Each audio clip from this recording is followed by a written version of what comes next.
Assalamualaikum warahmatullahi wabarakatuh. Perkenalkan, nama saya Karisma Saesarunedo dari Universitas Amikom Yogyakarta, Prodi Ilmu Komunikasi. Di sini saya mewakili kelompok saya untuk memenuhi tugas ujian tengah semester matkul TIK.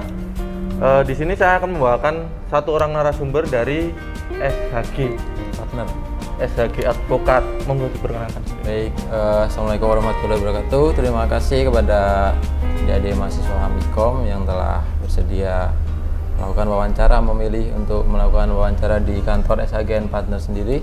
Perkenalkan, nama saya Nasikin, saya selaku advokat di SHGN Partner Setio Hadi Gunawan yang berkedudukan di Ketandan sini. Saya lulusan dari Universitas Ahmad Dahlan. Dan kalau Bapak Gunawan sendiri, saya lulusan dari Universitas Jana Badra. Nah, kalau saya sendiri kan 2016 masuk, kemudian lulus 2020. Kemudian setelah itu kita melakukan pendidikan advokat 2 tahun magang, kemudian sumpah 2022. Gitu. Jadi sudah 2 tahun di kantor SHG. Oke.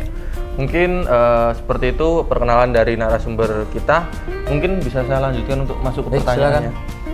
Untuk pertanyaan yang pertama, apa yang memotivasi Bapak atau selaku pegawai di sini yang untuk mendorong Bapak untuk menjadi seorang advokat?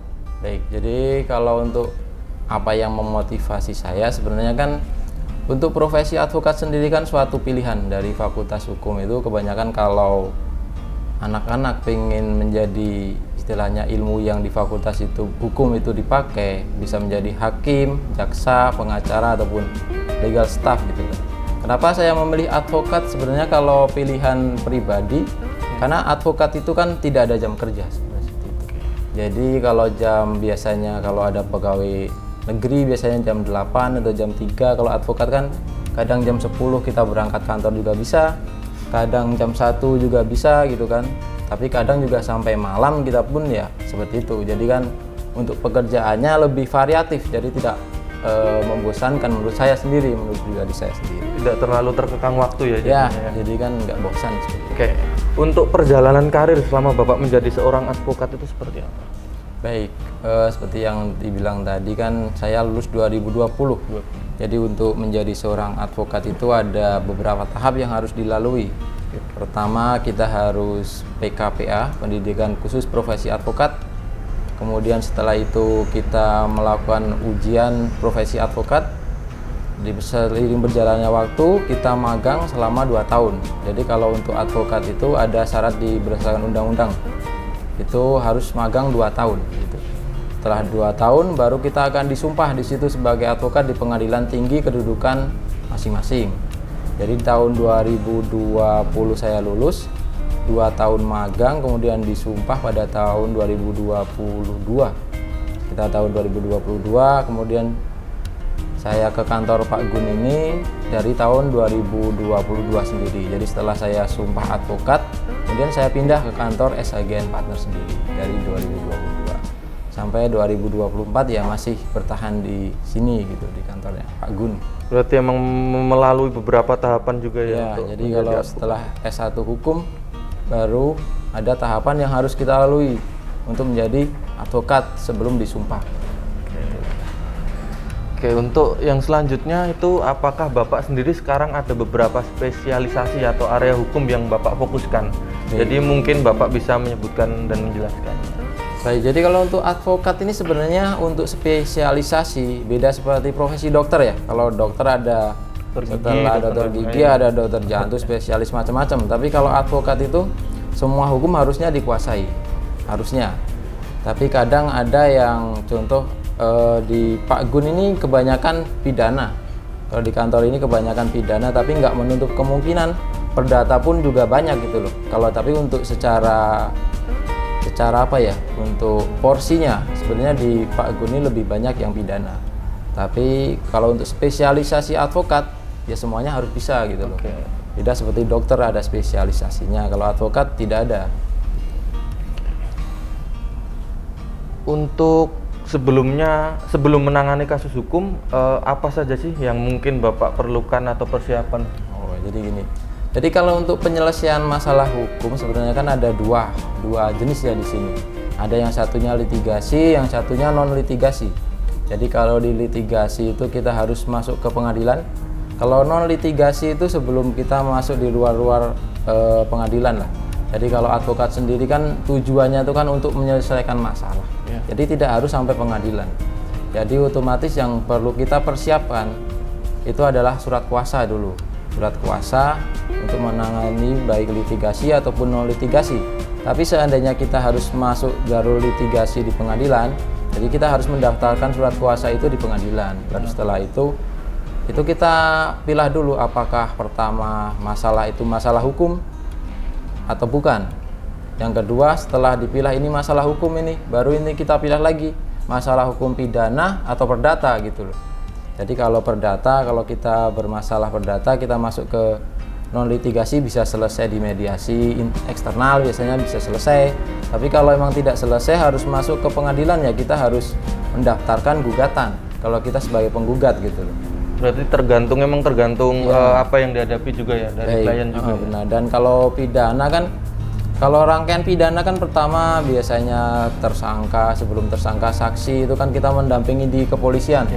Setelah kepolisian melalui tahap 2 di kejaksaan, setelah itu baru ke pengadilan. Jadi kalau orang awam kan berpikirnya langsung pengacara sidang, tapi tidak semua pengacara itu harus sidang. Kasus itu selesai tidak harus sampai sidang gitu loh.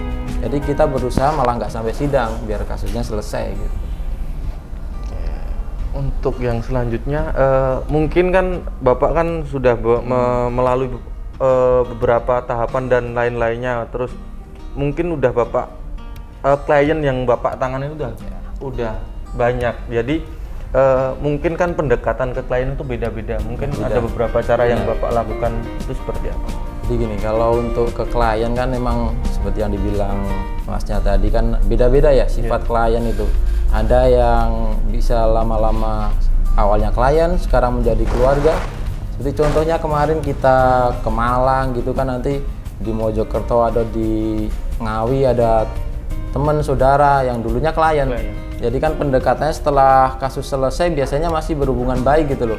Jadi kan kalau pengacara itu sebenarnya kan dari awal kita ngomong hukumnya yang benar dulu. Jadi kalau hukum yang benar kita menjelaskan ke klien sesuai dengan hukum yang berlaku saat ini, maka klien itu akan puas. Jangan sampai kita membohongi klien gitu kan, bilang hukumnya salah, dibilang benar, ini nanti menang tapi ternyata salah, otomatis kan hubungan sama kliennya besok jelek. Tapi kalau kita dari awal bilang sesuai dengan hukum yang berlaku, seandainya klien itu tidak terima, tidak jadi memakai jasa kita gitu kan, tidak bermasalah, tidak ada resiko dari kita. Tapi kalau kita berbohong, menjanjikan sesuatu yang itu sebenarnya tidak sesuai dengan hukum yang berlaku, itu nanti akan menjadi masalah jadi kita gitu. Tapi apakah sempat ada problematika dalam pendekatan ke klien atau seperti apa itu? Kalau untuk kliennya sendiri jarang ya yang ada permasalahan atau problemnya, tetapi biasanya kalau sama lawan, biasanya yang bermasalah itu sama lawan. Kalau sama klien kebanyakan yang mungkin ada 1-2 yang tidak puas, itu kan nanti kliennya nanti pindah ke lawyer lain atau pengacara lain, tapi kita tidak bermasalah, itu tidak permasalahkan selama hukum kita benar gitu loh. Jadi tidak ada unsur pemaksaan juga? Ya, tidak ada. Jadi kalau mau cabut kuasa ya silahkan, tapi kita udah ngomong yang benar. Kalau di kantor kita kan kita tekankan itu. Oke. Bapak juga di bidang ini juga udah dari 2022 ya? Kalau 2020 sebenarnya magang itu kan termasuk sudah mulai terjun gitu. Terjun berarti dari 2020 sampai sekarang mungkin ada beberapa kendala atau masalah yang Bapak hadapi yang mungkin menjadi tantangan dalam bidang ini itu seperti apa?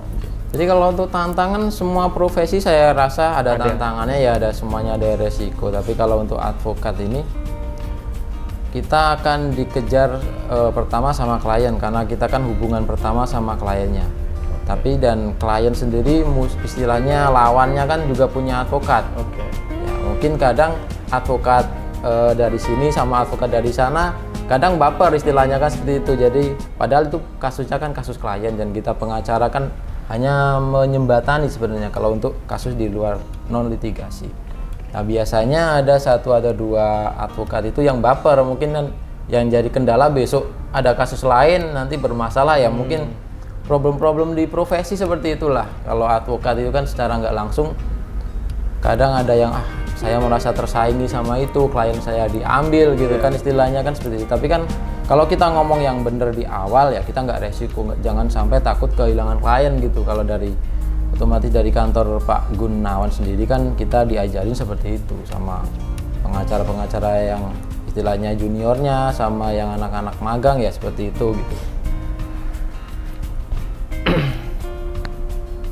Oke, mungkin dalam pandangan Bapak sendiri, apa yang membuat seorang advokat itu disebut sukses itu dalam pandangan Bapak itu seperti apa? Jadi kalau advokat sendiri untuk bisa disebut sukses, awalnya bisa sukses itu kan karena kepercayaan kalau advokat. Beda kalau kita contoh montir atau tukang bengkel gitu kan kita benerin sepeda ya sukses kalau sepedanya jalan. Tapi kalau advokat tuh kadang ya kepercayaan yang membuat kita sukses, karena kalau kepercayaan klien satu percaya terus kita sudah dipercaya sama satu klien itu kan nggak cuma satu, nanti berapa tahun yang akan datang mungkin dia punya masalah lagi datang ke kita lagi, ya itu saya anggap sukses seperti itu. Beda kalau klien yang satu merasa tertipu akhirnya tidak memakai kita lagi, itu kan sudah tidak sukses. Tapi kalau sukses kasusnya berhasil dan klien itu percaya sama kita, besok bisa ada masalah lagi ya datang ke kita lagi, ya menurut saya suksesnya seperti itu. Kepercayaan dari klien itu yang membuat pengacara sukses seperti itu. Berarti emang kepercayaan itu dari klien emang nomor satu ya kalau untuk profesi advokat seperti itu. Oke, mungkin pertanyaan terakhir, Bapak, bagaimana Bapak mengikuti perkembangan hukum dan update dengan perubahan undang-undang dan putusan pengadilan? Kalau terkait putusan pengadilan kan kalau di kita tuh kan ada di Mahkamah Agung itu sudah ada webnya. Jadi kalau contoh kita mau lihat putusan nomor berapa, kita ketik setelah ada putusan, biasanya 1 minggu lah baru diupload atau kurang dari seminggu biasanya sudah ada. Oh, ada web. Ada webnya, jadi web Mahkamah Agung nomor perkara ini di pengadilan mana itu kan otomatis ada, nanti akan ada. Tapi biasanya kalau untuk kasus-kasus tertentu kayak kasus perceraian, kasus istilahnya untuk kasus pencabulan atau yang lain kan di sensor, itu di namanya itu di hide gitu. Tapi kalau untuk kasus yang pidana-pidana biasa ada, namanya ada. Dan kalau untuk undang-undang yang baru ya tadi kan sempat ditanya juga, kalau undang-undang yang baru biasanya kita di JDIH. JDIH itu Jaringan dan Informasi Hukum. Jadi biasanya kan kalau anak Ilkom, mungkin anak TI ya Teknologi Informatika yang membuat itu kan sistemnya yang. Jadi kalau ada undang-undang yang baru harus disebarkan di situ JDIH itu untuk nasionalnya. Jadi ya kita mau nggak mau kalau advokat itu nggak ada selesainya. Kita umur udah 20 tahun ya tetap harus belajar karena emang undang-undang itu kan berubah-berubah. Siapa yang berkepentingan di situ, siapa yang bisa merubah undang-undang itu kan kita mengikuti. Jadi apa yang ada di undang-undang itu ya kita ikuti, tiap kali berubah. Mungkin cukup itu sih Pak pertanyaan dari kita. Intinya kita berterima kasih dan mungkin mohon maaf jika ada kekurangan dan kesalahan dalam acara wawancara pada siang hari ini.